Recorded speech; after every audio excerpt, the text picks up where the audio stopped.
오늘 우리가 보게 될 말씀은 골로새서 마지막 7절부터 18절까지 그 마지막 부분입니다. 바울이 골로새서를 끝내면서 동역자의 이름을 한 명 한 명 불러가며 회고하는 모습을 오늘 말씀을 통해 보게 됩니다. 바울이 옥에 갇혀 있었으니 얼마나 많은 생각이 들었겠습니까? 할 수 있는 것이 아무것도 없었을 것이기에, 또 언제 죽을 줄 모르는 신세가 되었기에 그의 마음도 생각이 많아졌을 것이 분명하지 않겠습니까? 자신의 삶을 돌아보면서 또 지난 사역을 돌아보면서 바울은 이런저런 생각에 잠겼어요. 그리고 그 가운데서 나를 도왔던 하나님께서 내게 보내주셨던 사람들을 떠올리기 시작했다라고 하는 것입니다. 여러분, 사실 옥중서신이라고 하는 것은 일종의 유언과도 같은 성격을 가지고 있을 것입니다. 언제 죽을지 모르는 순간에 바울이 자기의 삶을 돌아보며 유언과 같이 남긴 것이 실은 옥중서신 골로새서 아니겠습니까? 이 유언과 같은 책을 마무리하면서 바울이 맨 마지막에 써내려갔던 것들은 하나님께서 내게 보내주셨던, 하나님께서 나에게 허락하셨던 사람들의 얼굴을 떠올리는 것이고 그들이 행했던 일들을 하나씩 기록해 넣는 것이었어요.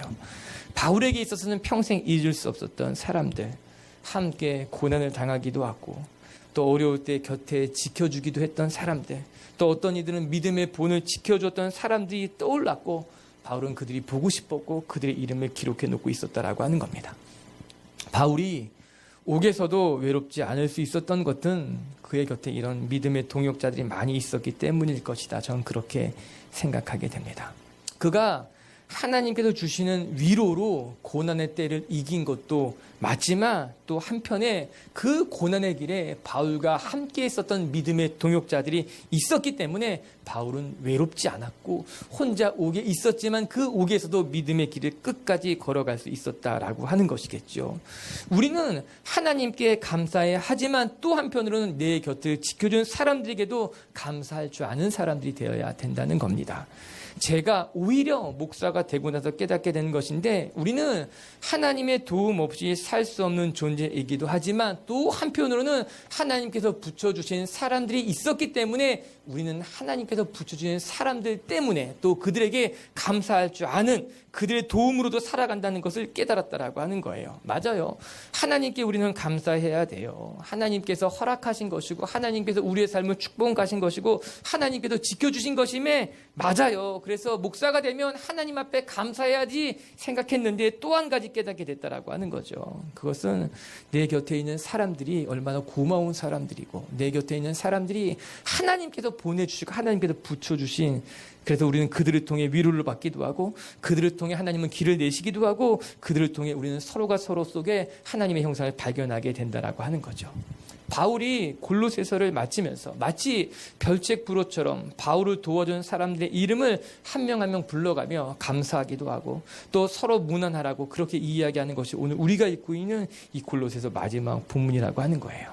여러분, 여러분들에게도 좋은 믿음의 동역자들이 많이 있기를 주님의 이름으로 축복합니다. 뿐만 아니라 그들이 여러분의 삶에 얼마나 고마운 존재인지를 깨닫고 그들에게 감사하고 또 그들에게 고마워할 줄 아는 사람들이 되었으면 좋겠어요.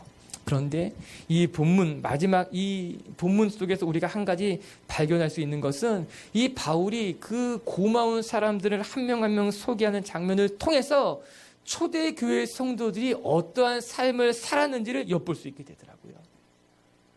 두기고가 신실한 일꾼으로 살아갔다는 것을 발견하게 된 거예요. 아리스다고라는 사람이 바울과 함께 옥에 갇혀서 그리스도의 고난에 동참하는 삶을 보여주었구나를 알게 되는 거예요. 에바브로디도라는 사람이 항상 기도하기에 힘썼구나라는 것을 알게 되는 거예요. 무려 골로새서 이 후반부에 10명이 넘는 하나님의 사람들이 등장하고 있는데 이들의 모습을 통해 바울이 고마워하는 것을 통해서 그들이 초대교회 성도들이 어떠한 삶을 살았는지를 발견하게 됐다라고 하는 것이죠. 오늘 본문에서 초대교회 성도들이 어떠한 삶을 살았는지를 한 단어로 뽑아본다면 가장 눈에 띄는 단어는 13절에 있는 수고라고 하는 단어일 거예요. 우리 한번 13절 같이 한번 읽어볼까요? 시작. 그가 너희와 라도디게에 있는 자들과 히에라볼리에 있는 자들을 위하여 많이 수고하는 것을 내가 증언하노라. 오늘 본문에 나온 사람들 가운데 한결같이 복음을 위해 수고한 사람이라는 것을 이 한들이 보여주고 있는 거예요. 그들은 하나님의 나라를 위해 수고했고 그리스도의 몸된 교회를 위해 수고했어요. 하나님께서 부르신 그 부름에 대해서 수고한 사람들이라고 하는 거예요. 바울이 그들을 추억해 보니까 그들의 공통점은 한결같이 하나님의 나라를 위해 하나님의 복음을 위해 수고한 사람들이었다라고 하는 것이죠. 아, 정말 수고한 사람들이었구나. 그들을 돌아보니 애쓴 사람이었구나. 전 말씀 보면서 우리가 누군가에게 기억됐을 때 이렇게 기억된다면 얼마나 좋을까, 복된 일일까. 그 사람을 생각하면 아, 그 사람 정말 수고한 사람이야. 아, 정말 그 사람 생각하면 그 사람은 교회를 위해 수고한 사람이지. 그 사람 정말 나를 위해 수고해 준 사람이지. 정말 그 사람 하나님 앞에 수고한 사람이라고 생각되면 얼마나 좋을까. 여러분은 지금 어떻게 기억되고 있습니까? 여러분 옆에 사람에게 어떻게 기억되고 싶습니까? 천정원 목사님은 어떤 사람이지? 아니, 우리 목장 리더들은, 우리 셀 리더들은 어떤 사람이지? 어떻게 기억되겠을까? 기억될까? 우리가 우리의 삶을 다 마치고 난 다음에 우리가 죽은 이후에 우리의 비석에는 우리의 후배들은 우리를 무엇이라고 기억하게 될까? 두려운 마음이죠. 떨리는 마음이죠. 내 앞에서는 어떻게 말할지 모르지만 나와 헤어진 다음에 내가 살았을 때는 모르지만 내가 죽고 난 이후에 사람들이 나를 어떻게 기억하게 될까? 나는 한평생 열심히 최선을 다했다고. 그래서 내가 나름대로 성공했다고 생각했는데 사람들에게 기억되기는 아, 그 사람 그냥 세상에서 열심히 일해서 세상에서 성공한 사람일 뿐이야 라고 기억될 수도 있다라고 하는 것이에요.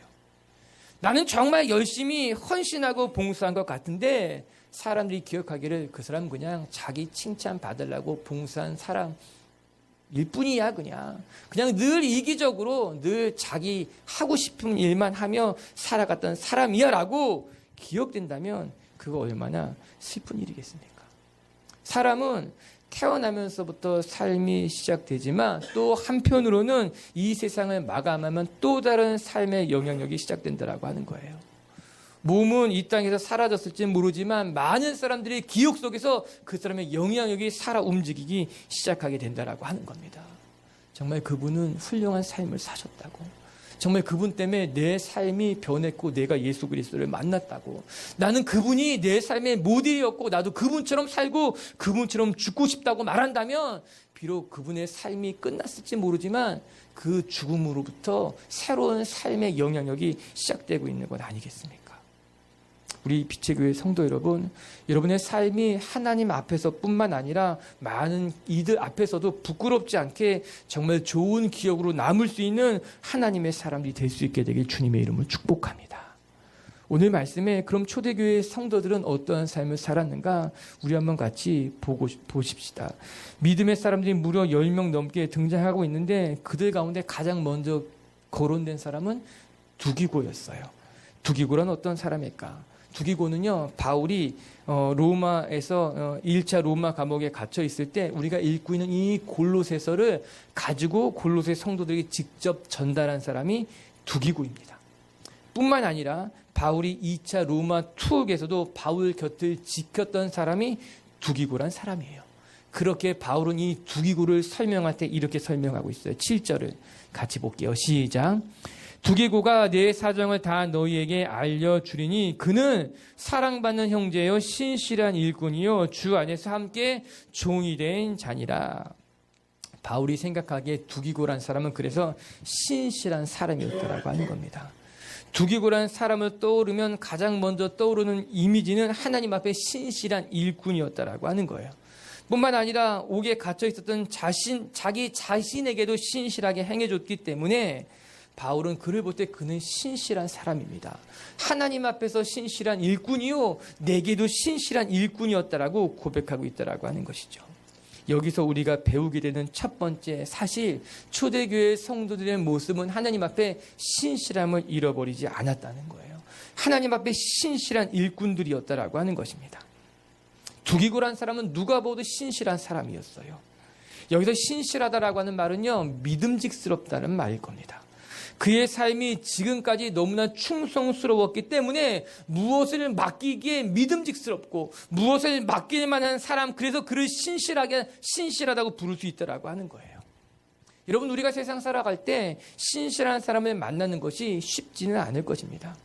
주변에 신실한 사람이 많이 있는 것 같지만 또 한편에 생각해보면 정말 신실한 사람이 얼마나 될까? 정말 내가 어려울 때 무엇인가 맡길 만한 믿음직스러운 사람이 얼마나 될까?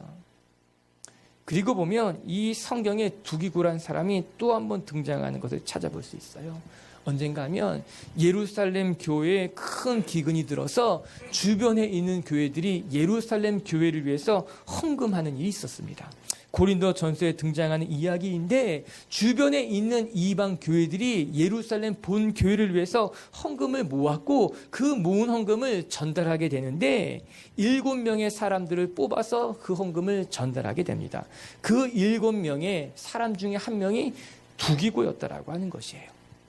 사실 그 당시에 헌금을 모아서 헌금을 맡겨 보내는 일은 매우 중요한 일이고 또한 위험한 일이었을 것입니다. 정말 믿을 만한 사람이 아니라면 그 중차대한 일을 맡길 수는 없었겠지요. 그런데 그 7명 가운데 두기고란 사람이 속해 있었다라고 하는 것은 정말 그 두기고가 바울에게도 또 하나님의 교회 모든 사람들이 보기에 믿을 만한 사람이었기 때문에 신실할 만한 사람이었기 때문에 그를 그 일에 맡겼던 건 아니었겠습니까? 역시 이 두기고란 사람이 얼마나 신실한 믿을 만한 사람인지를 확인할 수 있는 대목일 거예요. 우리 9절의 말씀도 한번 같이 읽어볼까요? 9절입니다. 시작. 신실하고 사랑을 받는 형제 오네시모를 그들이 여기를 다 너희에게 알려주리라. 또 한 명의 사람이 등장하는데 그 사람의 이름은 오네시모라. 그렇게 이야기합니다. 역시 그를 설명함에 있어서 그도 하나님 앞에 신실한 사람이라고 설명해주고 있어요. 그렇다면 오네시모란 어떤 사람일까? 이 사람은 빌레몬서에 먼저 등장하는 인물이었어요. 왜? 사실 오네시모는 빌레몬의 몸종이었습니다. 그런데 어느 날 그가 이 빌레몬에게서부터 도망쳐 나오게 된 겁니다. 그리고 나서 예수 그리스도를 만나게 됐고 바울 곁에서 믿음의 생활을 하게 된 사람이 이 오네시모였어요. 오늘 본문에서 보면 오네시모가 종이었던 오네시모가 주인으로부터 도망쳐 나온 사람인데 그를 가리켜서 바울은 이상하게 신실한 사람이라고 이야기해주고 있다라고 하는 거예요. 여러분, 신실함과 오네시모는 어울리지 않는 단어잖아요. 그는 원래 종이었는데 또한 주인에게서부터 종이 도망친 배반자였잖아요. 그런데 어떻게 이 배반자를 가리켜서 신실한 사람이라 그렇게 이야기할 수 있겠습니까? 그의 삶이 바뀐 겁니다. 종이었던 때의 모습과 주인에게서부터 도망쳐 나왔을 때의 모습이 그가 예수 그리스도를 만나고 나서 바울 곁에 머물면서의 삶으로 바뀌어버렸다라고 하는 거예요. 처음에는 배반자였을지 모르지만 종으로서 주인을 배반하고 도망쳐 나온 사람이었을지 모르지만 이제 그는 매우 신실한 삶으로서 믿을 만한 삶의 모습을 주변에 있는 사람들에게 보여줬기 때문에 바울이 이제 그를 가리켜서 그는 도망쳐 나온 자지만 그는 이제 신실한 사람이 되었다고 칭찬하고 있는 거예요. 오네시모의 이름이 원래 유용한이라는 뜻을 갖고 있는데 이제 정말 오네시모가 하나님 안에 유용한 존재가 되어버렸다라고 하는 거예요. 이제 믿을 만한 사람, 신뢰할 만한 사람이 되어서 바울이 골로새 교인에게 설명하기를 그는 종이었을지 모르지만 주인을 배반한 사람이었을지 모르지만 그는 이제 하나님 앞에 신실한 사람이 되었다고 이야기하고 있는 건 아닙니까? 저는 이 두 사람 두기고와 오네시모에게 신실하다라는 별명이 붙여진 것이 그래서 놀라운 것이에요. 한 사람 두기고와 한 사람은 종이었고 또 한 사람 두기고는 종과 종처럼 바울 곁을 지켰던 사람들인데 이제 그들이 하나님 앞에 신실한 성품을 갖게 됐다는 것이 놀라운 거죠. 여러분, 종이란 사람이 가져야 될 성품은 무엇이라고 생각합니까? 여러분, 종은요 탁월한 능력, 화려한 언변을 가질 필요가 없어요. 종이란 사람이 가져야 될 성품은 화려한 언변이 아니라 탁월한 능력이 아니라 주인의 말씀에 충성스럽게 대답할 수 있는 신실함, 믿음직스러움일 것 아니겠습니까? 그런 면에서 본다면 바울이 두기고와 오네시모를 소개함에 있어서 그 사람이 종이었을지 모르지만 이제 그는 정말 하나님의 종으로서 신실한 삶을 살아가고 있다고 그들에게 설명해주고 있는 것 아니겠습니까? 그래서 너무나 귀한 거예요. 너무나 소중한 사람들이었겠구나 생각하게 됐다라고 하는 것이에요. 여기 한 가지 덧붙일 게 있어요. 오늘 바울이 두기고와 오네시모를 설명함에 있어서 하나 더 덧붙인 공통점이 있다는 거예요. 첫 번째는 두 사람 모두 다 신실한 사람이라고 이야기했잖아요. 그런데 7절에 보게 되면은 이렇게 말합니다. 그는 사랑받는 형제요 신실한 일꾼이다. 이렇게 설명하고 있어요. 9절에 보게 되면요. 어떻게 나오나 신실하고 사랑받는 형제 오네시모다. 또 이렇게 설명하고 있다라고 하는 거예요. 두기고와 오네시모의 공통점이 있는데 그 첫 번째는 그가 하나님 앞에 너무나 신실한 사람이고 내게도 너무나 신실한 모습을 보여주었습니다. 이야기함에 있어서 반드시 하나를 덧붙이고 있는데 무엇인가? 그는 그런데 참 사랑받는 사람이었습니다. 많은 사람이 그를 사랑했습니다. 그는 정말 사랑받을 만한 사람이었다고 이야기하고 있다라고 하는 거예요. 사랑하는 미치교회 성도 여러분, 신실하게 살아가면요 사람들에게 사랑받게 되어 있다라고 하는 거예요.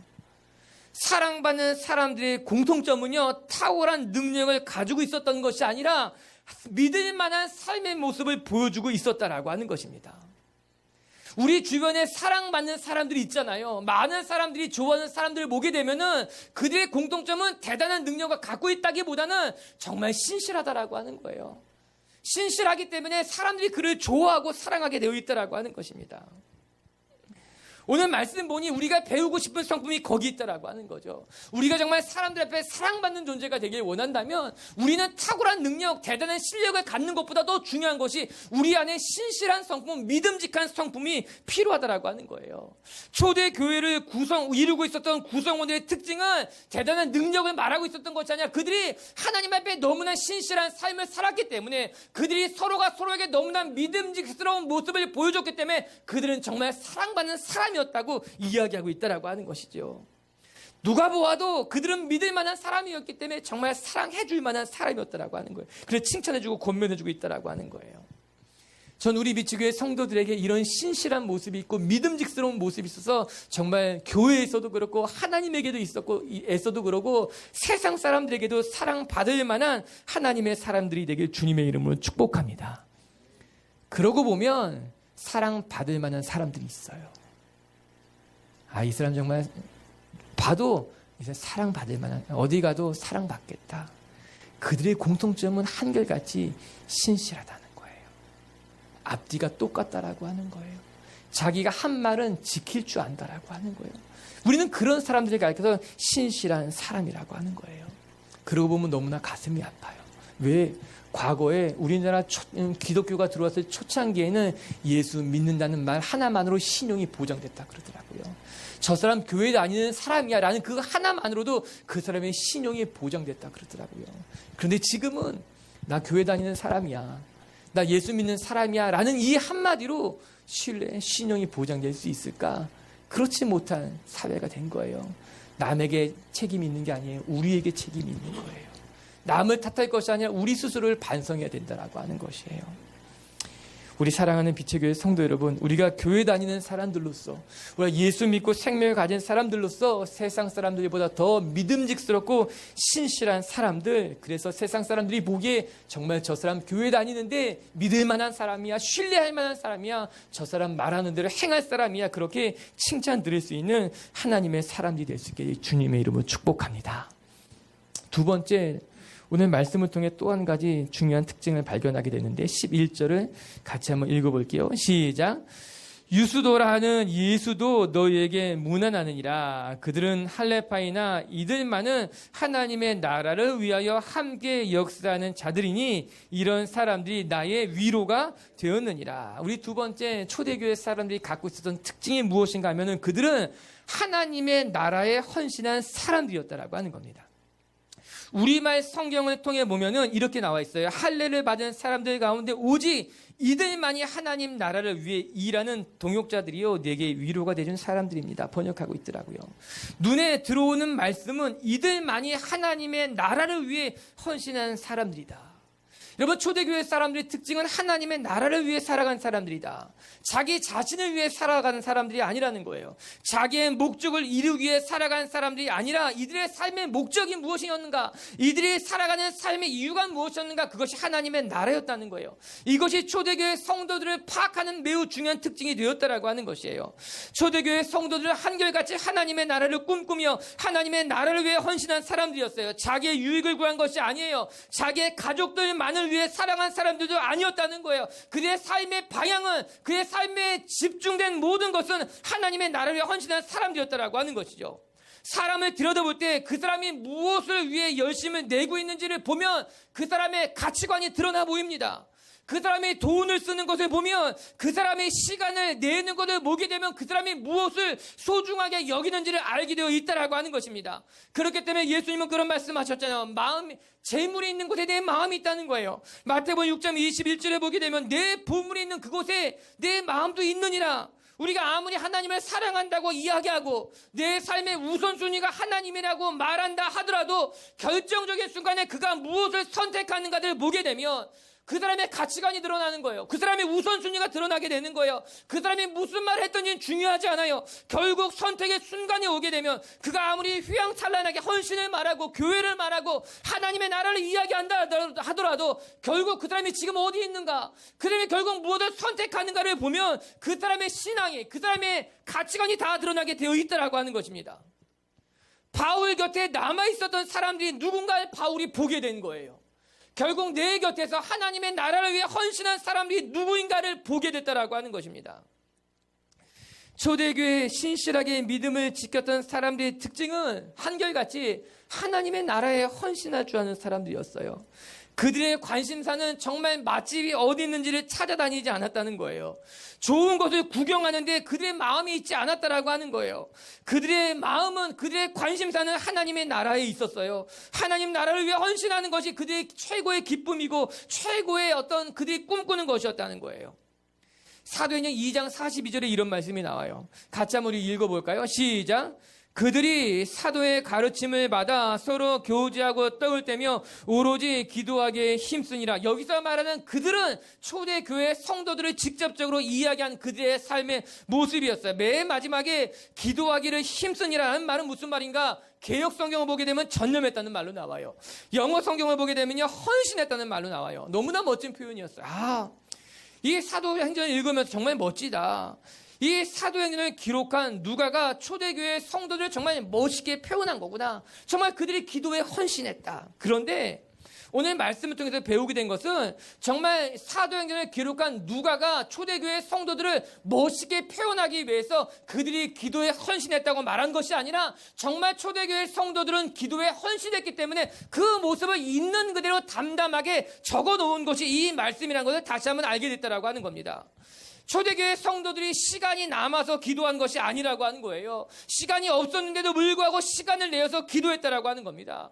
기도하는 것이 쉬웠기 때문에 기도한 것이 아니라 로마 사람들의 눈을 피해가면서 목숨을 걸고 정말 기도에 헌신하며 살아갔던 그들을 누가는 바라보면서 그렇게 기록하고 있었던 거예요. 그들이 떡을 떼며 기도하기에 헌신했다, 마음을 다했다고 그렇게 기록해 놓고 있었다라고 하는 것입니다.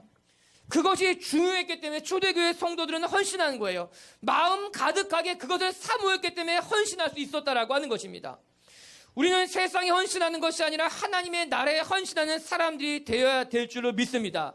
결국 사라질 것들에 우리의 마음을 빼앗기는 것이 아니라, 결국 사라질 것에 우리의 에너지를, 우리의 공을 들이는 것이 아니라 영원히 사라지지 않을 하나님의 나라를 위해, 하나님의 교회를 위해, 하나님이 보내주신 하나님의 사람들을 위해 헌신하는 것이 하나님의 백성들이 해야 될 마땅한 사명이라고 하는 거예요. 오늘 11절 마지막은 그래서 이렇게 기록해 놓고 있어요. 이런 사람들이 나의 위로가 되었느니라. 왜 안 그렇겠습니까? 같은 길을 걸어가고 있는 사람이 있다는 것만으로도 바울은 감옥에서 위로받을 수 있게 된 거예요. 같은 처지에 있다는 사람이 있다는 것만 들어도 우리가 위로가 되잖아요. 그런데 바울은 유수도가, 마가가, 그리고 아리스다고가 자기처럼 하나님의 나라를 위해 헌신하고 있다는 것을 듣게 되자 그런 그들을 바라보면서 마음의 위로를 받아 외롭지 않았던 거예요. 그래, 나 혼자 믿음의 경주를 하고 있는 것이 아니지. 나 혼자 십자가를 짊어지고 있는 것이 아니지. 나 혼자 고난받는 것이 아니라 지금 마가도 고난을 받고 있지. 지금 아리스다고도 유스도도 고난을 받고 있지. 그래, 우리가 같이 힘을 내야지. 같이 우리가 이 믿음의 경주를 다 감당해내야지. 그래서 그 위로를 받았다라고 하는 거예요. 제가 교육자를 혼내는 사람이 아니에요. 저는 잘 혼 안 내요. 교회 개척하고 나서 교육자 딱 2번 혼냈어요. 수고하고 있는 교육자들인데 왜 혼냅니까? 때로는 내 마음에 차지 않을 때도 있을 수도 있어요. 그러나 그렇다고 혼내진 않아요. 가능한 응원해요. 격려하고 잘한다고 이야기해요. 이해하고 넘어가려고 그래요. 근데 제가 2번 딱 혼냈어요. 그 첫 번째 혼낸 게 뭔지 아십니까? 제가 딱 한마디 했어요. 성도들을 외롭게 하지 말아라. 이 한마디 했어요. 진지하게 했어요. 앞으로 2번 다시 성도들을 외롭게 하면은 나랑 끝이다. 성도들이 봉사하는데 교육자가 옆에서 아무것도 안 하면 나는 견딜 수 없다. 성도들이 힘들게 봉사하는데 교육자가 안 하면 그것은 안 되는 거다. 그건 성도를 외롭게 하는 일이다. 그래서 제가 딱 한번 혼냈어요. 우리 교회에선 절대로 그런 일은 없어야 된다. 무거운 거는 교육자가 먼저 들자. 청소는 교육자들이 먼저 하자. 그래야 헌신하는 성도들이 외롭지 않게 된다. 헌신하고도 외롭지 않게 되고 헌신하고도 기쁘게 되는 것이다. 이는 교육자에게만 한 말이 아니라 모든 리더들에게도 동일하게 적용되는 말이라고 저는 생각해요. 오늘 바울이 그랬던 거예요. 너무나 수고했지만, 너무나 헌신했지만 그 헌신이 혼자였다면 바울은 낙심했을 겁니다. 자기 혼자 수고하고 자기 혼자 헌신하고 자기 혼자 눈물을 흘렸다면 바울은 너무나 외롭게 자기 인생을 마감했을 겁니다. 그러나 나와 같이 수고한 사람이 있었던 거예요. 나와 같이 하나님 나라에 헌신한 사람들이 있었기 때문에 바울은 그들의 수고와 헌신이 위로가 된 거예요. 기뻤던 거예요. 그리고 견뎌나갈 수 있는 힘이 됐다라고 하는 거예요. 사랑하는 빛의 성도 여러분, 우리가 같이 하나님 나라에 헌신할 수 있는 하나님의 사람들이 될 수 있게 되게 주님의 이름으로 축복합니다. 그럴 때 우리의 헌신은 외롭지 않고 우리의 헌신은 열매가 있고 능력이 나타나게 될 줄은 믿습니다. 3번째, 초대교회들 성도들의 특징을 보게 되면은 그들 가운데는 성도의 교제가 넘쳐났다라고 하는 거예요. 오늘 본문에 가장 많이 등장하는 단어는 의외로 무난한다라고 하는 거예요. 수고했다, 헌신한다, 신실하다, 이런 말보다 더 많이 등장하는 단어는 무난하다라는 거예요. 우리 14절과 15절을 같이 한번 읽어볼까요? 14, 15절 시작. 사랑을 받는 의사 누가와 라우디게아에 있는 형제들과 눈바와 그 여자의 집에 있는 교회에 무난하고, 이 무난하라고 하는 단어가 거의 2절 한번 계속해서 반복되어 나와요. 이 무난하다라는 단어는 아스파조마이 이런 단어인데 이게 끌어안다, 포옹하다라는 뜻이에요. 물론 인사하다라는 뜻도 있어요. 격리한다는 뜻도 있어요. 즉 서로가 서로를 반갑게 맞이해 주는 거예요. 안아주는 거예요. 포옹해 주는 거예요. 격려해 주는 거예요. 인사하는 거예요. 격리한다라고 하는 것이에요. 여러분, 초등학생들도 아닌데 바울이 편지를 쓰면서 야, 너네 서로 만날 때마다 인사해라. 이게 너무 불필요한 말처럼 보이지 않습니까? 아, 어린애들이야. 너 어른을 만나면 인사해야지. 친구들 만나면 인사해야지, 반갑게. 여러분, 이 편지를 받는 사람은 어린아이들이 아니에요. 그런데 바울은 편지를 써내려가고 있습니다. 볼 때마다 그들에게 무난하십시오. 마치 불필요해 보이는 일을 하고 있어요. 좋으면 무난하겠지요. 반가우면 서로 안아주겠지요. 바울은 오늘 그것 이상의 것을 골로새 성도들에게 이야기해주고 있고, 아니 우리가 그것을 지켜가야 된다고 말해주고 있는 거예요. 한 사람 한 사람의 이름을 소개하면서 유두고에게, 아리스도고에게 이 수고한 사람들의 이름을 기록해주면서 우리는 서로가 서로를 격려하고 위로하고 끌어안아주는 관계가 되어야 된다고 하는 것이에요. 바울은 골로새 성도들뿐만 아니라 믿음을 지키며 살아가는 사람들을 볼 때마다, 기억할 때마다 마음이 너무 깊었어요.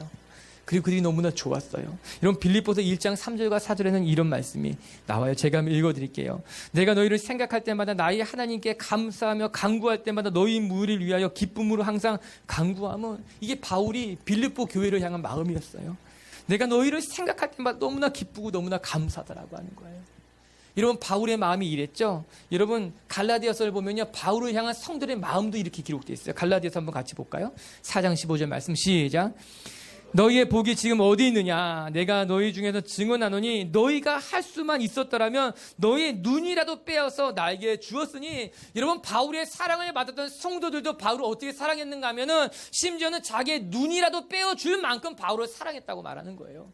이게 바울과 성도들의 관계였어요. 바울은 생각할 때마다, 성도를 생각할 때마다 마음이 뜨거웠어요. 기쁘고 감격했어요. 늘 기도했다라고 하는 거예요.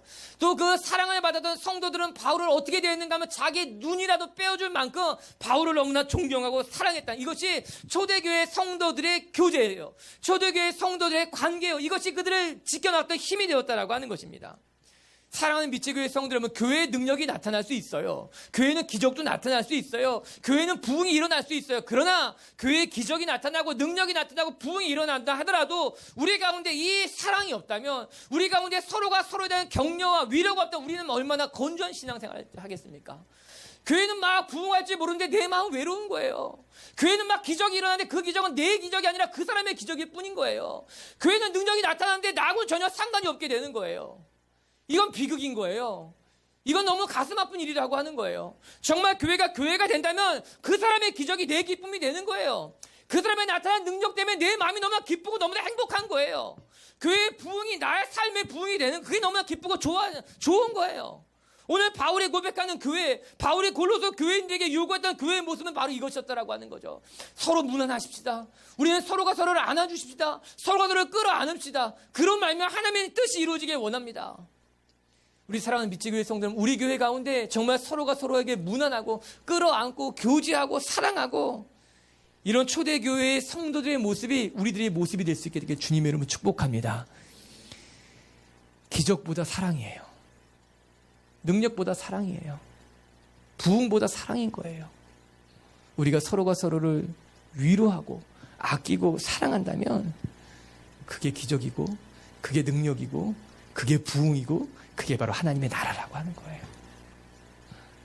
사랑하는 빛의 성도 여러분, 이 교회 속에 하나님의 나라가 나타나기를, 여러분의 삶에도 여러분의 가정에도 하나님의 나라가 나타나서 서로가 서로에게 위로가 되고 사랑이 되고 힘이 될 수 있는 하나님의 사람들이 되게 주님의 이름으로 축복합니다. 말씀을 마칠게요. 오늘 우린 골로새서 마지막 장면 다 보았습니다. 수없이 많이 등장한 이들의 이름을 바라보면서 바울은 외롭지 않았을 거다 생각합니다. 우리 미치교회 성도들의 삶에도 믿음의 동역자들이 있고 기도의 동역자들이 있고 아플 때 슬플 때 함께 나눌 수 있는 사람들이 있으면 얼마나 좋을까, 그런 생각을 하게 됐습니다. 여러분 축복합니다. 여러분의 삶에 아름다운 공동체가 세워지고 믿음의 동역자를 만나고 같이 기도할 수 있는 하나님의 교회가 될 수 있게 되길 주님의 이름으로 축복합니다. 초대교회 성도들은 항상 신실한 일꾼의 삶을 살아갔다고 이야기합니다. 그것이 우리가 지켜가야 될 믿음의 모습일 거예요. 전 저와 여러분이 하나님 앞에 또 우리 곁에 있는 사람들 앞에서도 늘 믿음직스럽고 신실한 하나님의 사람들이 되었으면 좋겠습니다. 그리고 두 번째, 우리 하나님의 나라에 헌신하는 사람이 됩시다.